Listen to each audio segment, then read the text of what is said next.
అందరికీ నమస్కారం. ఆంధ్రప్రదేశ్ జిల్లా కోర్టు పరీక్షలు రాసి ఇప్పుడు సెకండ్ లిస్ట్ కోసం చాలామంది ఎదురుచూస్తున్నారు కదా. సరే, మరి ఆ అవకాశాలు ఎలా ఉండబోతున్నాయి? ముఖ్యంగా కృష్ణా జిల్లా డేటాని లోతుగా పరిశీలించి అసలు విషయమేంటో తెలుసుకుందాం. అవును, ఇప్పుడు చాలామంది అభ్యర్థుల మనసులో మెదులుతున్న అతి ముఖ్యమైన ప్రశ్న ఇదే. మొదటి లిస్టులో పేరు రాలేదు, మరి ఇంకో ఛాన్స్ ఉంటుందా?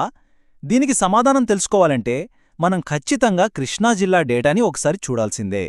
పదండి ఆ వివరాల్లోకి వెళ్దాం. సరే, ముందుగా అందరం ఇప్పుడున్న పరిస్థితిని ఒకసారి చూద్దాం. ఫస్ట్ లిస్ట్ అయితే వచ్చేసింది, కానీ ఇప్పుడు నెక్స్ట్ ఏంటి అనేదే ప్రశ్న. ఆ ఎదురుచూపు, ఆ టెన్షన్, నిజం చెప్పాలంటే అసలు అవకాశాలు దాగి ఉండేది అక్కడే.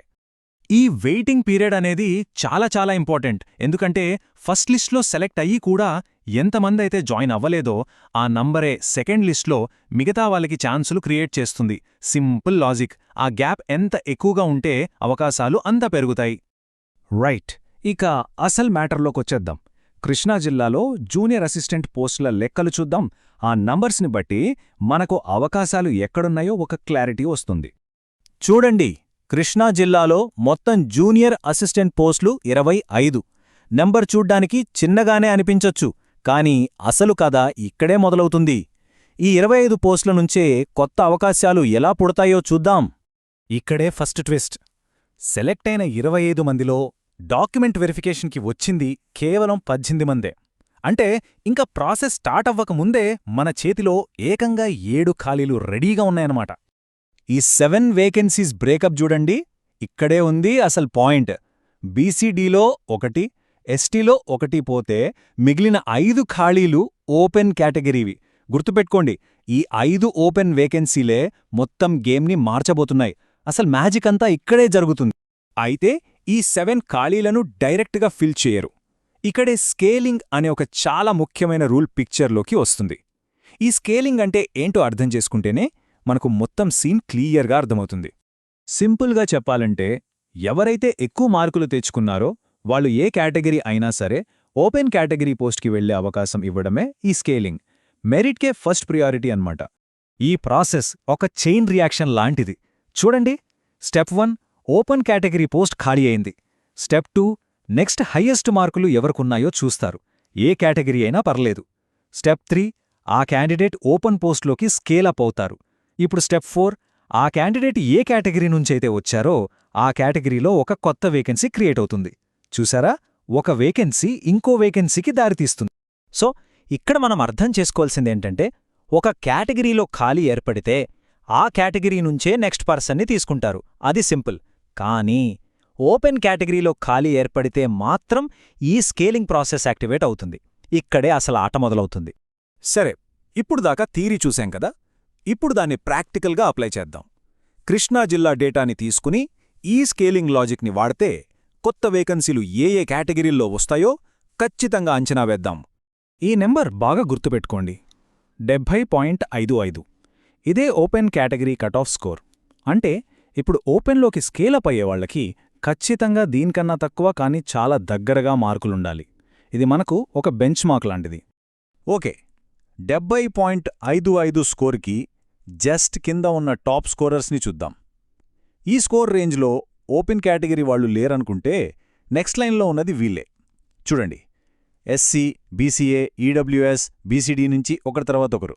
ఈ 5గురు ఇప్పుడు ఓపెన్ కేటగిరీలోకి వెళ్ళడానికి రెడీగా ఉన్నారు. ఇందాక మనం అనుకున్న చైన్ రియాక్షన్ ఇదే. వీళ్ళొక్కొక్కరుగా ఓపెన్లోకి స్కేలప్ అయినప్పుడు వాళ్ళ సొంత కేటగిరీలో ఒక్కో వేకెన్సీ క్రియేట్ అవుతుంది. సో 5 ఓపెన్ వేకెన్సీలు కాస్త ఇప్పుడు 5 కొత్త కేటగిరీ వేకెన్సీలుగా మారిపోయాయన్నమాట. రైట్, ఇప్పటిదాకా మనం చేసిన అనాలిసిస్ అంతటికీ ఫైనల్ రిజల్ట్ ఈ టేబుల్లో ఉంది.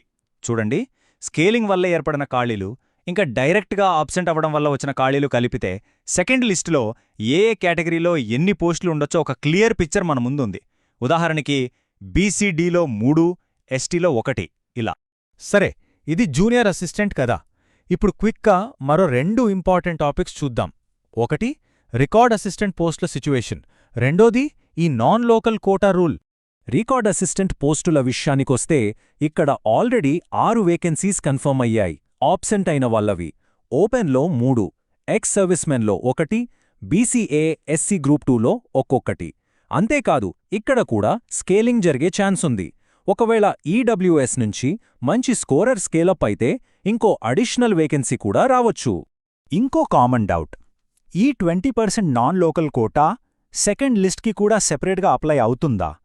దీని గురించి చాలా కన్ఫ్యూజన్ ఉంది. అది ఇప్పుడు క్లియర్ చేసుకుందాం. సింపుల్ ఆన్సర్ లేదు.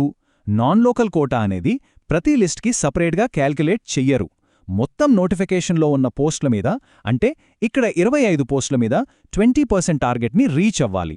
ఫస్ట్ లిస్ట్లో ఆ కోటా ఫిల్ అవ్వకపోతే ఆ మిగిలిన స్లాట్స్ని సెకండ్ లిస్ట్లో క్యారీ ఫార్వర్డ్ చేసి భర్తీ చేస్తారు. అంతే. సరే, ఇంత విశ్లేషణ తర్వాత ఫైనల్గా సెకండ్ లిస్ట్ కోసం వెయిట్ చేస్తున్న వాళ్ళు గుర్తుంచుకోవాల్సిన మెయిన్ పాయింట్ ఏంటి?